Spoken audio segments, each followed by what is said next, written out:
তো আমরা আশাবাদী যে আল্লাহ তাআলা আমাদেরকে পরীক্ষা দিচ্ছেন। এখন আমরা ময়দানে এসেছি উত্তপ্ত রোদের ভিতরে। হয়তো মনে হচ্ছে, অনেকেই মনে করতেছে এই আমরা ডান দিকে যাই আর বাম দিকে যাই, আমরা কলেজের মাঠের দিকে যাই।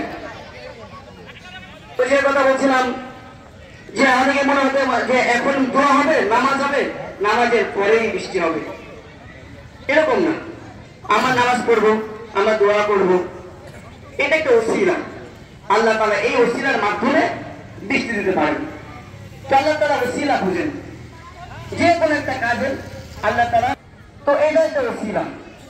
সাহাবা রাদিয়াল্লাহু তাআলা কোন কষ্টের মধ্যে পড়ে গেছেন, তো 2 রাকাত নামাজ আদায় করেছেন। তো নামাজের ওসিলা দিয়ে আল্লাহ তাআলা তার দোয়াকে কবুল করেন।